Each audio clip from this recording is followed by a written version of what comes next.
Ms. Powell, is it true that Mr. Harris's 28-year-old son and your 5 children were in the vehicle, were outside in the driveway waiting in the car while all of this was going on?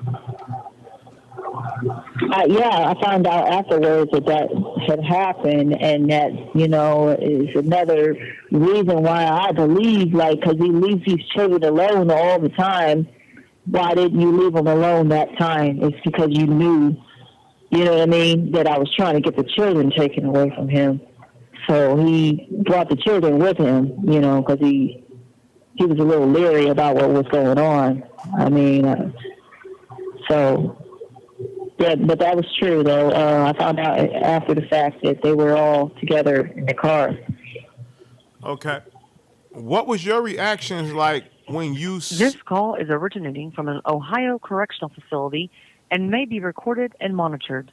When you saw your children in that car as the police and ambulance and everybody was arriving at the same time, what was your reactions to that? Well, I think I only seen one of my children, and oh my gosh, I was devastated because I didn't know that they were there. I just couldn't believe it. I was absolutely devastated, and I was just hoping that they would take Mr. Harris to the hospital and revive him, Okay. Now, at any time, did your children try to get to you or run to you, or they had you totally separated from your children? They didn't even see me. So, yeah, I seen one of my children, but my children didn't see me. Okay. All right. Now, when you got to the police station, were you immediately charged then, or they released you and charged you later? They didn't charge. I was there for some hours. They didn't charge me right away, and then they sent me to the county jail under obstructing justice and nothing else. And then it was a couple days later when they indicted me on a murder charge. Okay. And now this is something serious I want to ask you. At any given point in time, do you think that Mr. Harris's daughter had something to do with the way that you were convicted, or charged, convicted, and sentenced? Absolutely, I do. I do. I mean, they were rooting for the worst for me to happen, but it was one thing after another in my case, and the judge wouldn't allow certain things to be brought up. There was absolutely no talk allowed about the history of me and Mr. Harris. So the jury didn't know anything about that. The only thing they really knew was that I stayed in a domestic violence shelter a few times where I met this girl, because they had to say, hey, where did you meet this girl at? So that was able to come out. But when I got on the stand and I tried to bring out stuff, they kept sidebarring, and so I wasn't allowed to use a battered women syndrome defense in protecting my children.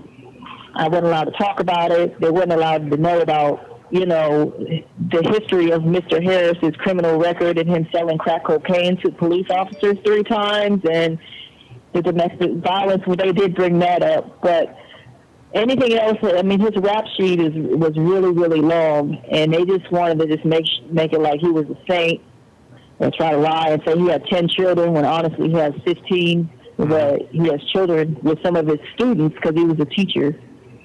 And so they just try to mask everything, you know what I mean? And I believe that she played a big part in, me having a very unfair trial. I had an attorney look at my case not too long ago, and it was that she couldn't believe how unfair my trial was.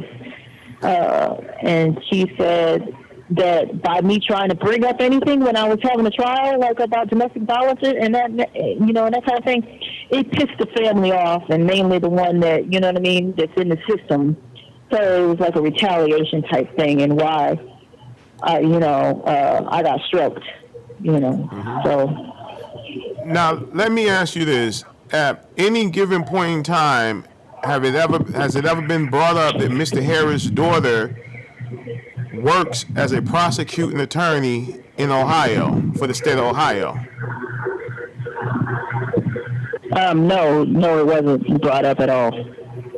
Okay. Now, to your knowledge, is she still working as a prosecuting attorney in the state of Ohio? Yes, I had even heard that, you know what I mean, that she was a judge now. She's a judge now. Do you feel at any point in time that while you're filing for appeals or trying to file paperwork to get everything done, do you feel that this woman is gumming up the process?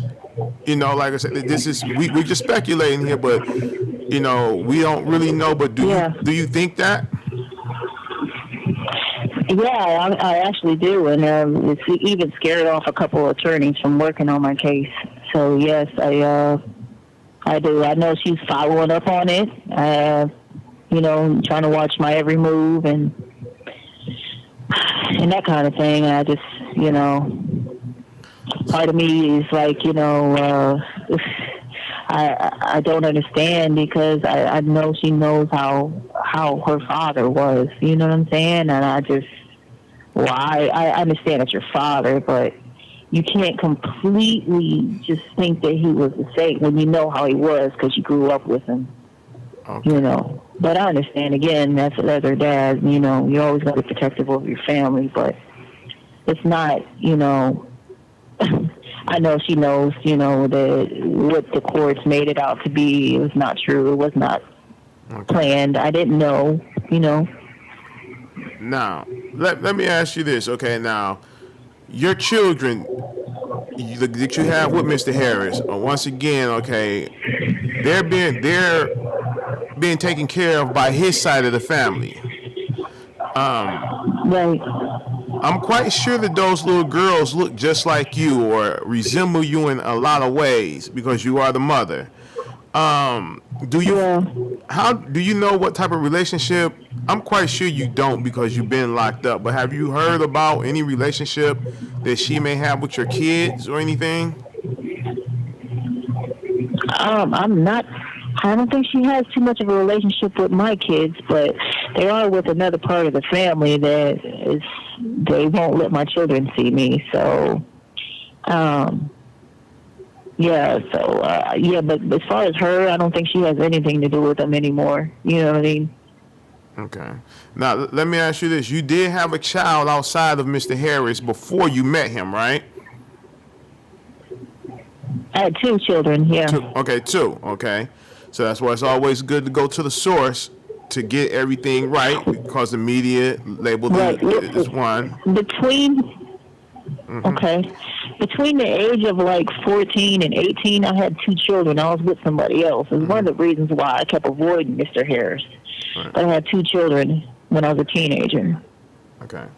The 2 children that you have before Mr. Harris, do those children have a relationship with their siblings from Mr. Harris? No, I don't believe they do. Okay. Now, wow, that's sad for them to hold the siblings away from their siblings. That's not good. Yeah. Now, here's the thing here, okay? Now, Mr. Reed, he took the stand and testified against his lawyer's advice that he was the one that killed Mr. Harris, and you had nothing to do with that. He got on stand for you and testified that.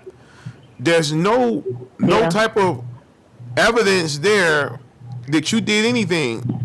So they're trying to say you set the call up, set it up to happen with the young 19-year-old girl. That's what I got out of it from the media, that by you using this 19-year-old girl to call, they're saying that you set it up to have him ambushed. Is that true? Did you do that? This call is originating from an Ohio correctional facility and may be recorded and monitored.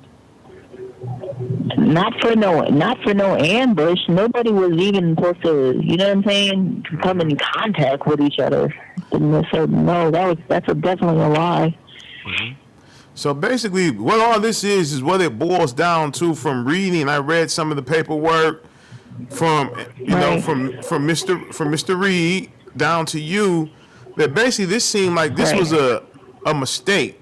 They should not have had a freak accident, and just they end up bumping heads. And this is what happened because you wanted him to violate his order of protection, his PPO. You wanted him to violate that so you can get your children. And it went for the worst. Now let me ask you this question. Do you feel bad for that part of the situation happening? Do you feel bad for that? Absolutely, I feel horrible about it. But it all boils down to, I just was worried about that my baby dying. That was the main issue. It was becoming really bad with her, and I just couldn't turn my back on her. Okay, and that's understandable. Now, we pretty much touched down on key pieces of what happened here and how it went down. And I really want to thank you, Miss Powell. You have 1 minute remaining. For coming on the show and sharing your side of the truth with my audience. Now I have one more thing to ask of you. After we run the show, I have a show coming up. It's called You Be the Judge. And on You Be the Judge is a live stream where the audience can ask you questions and I read them to you. Would you mind? Are you willing to be a part of that? Yeah, sure.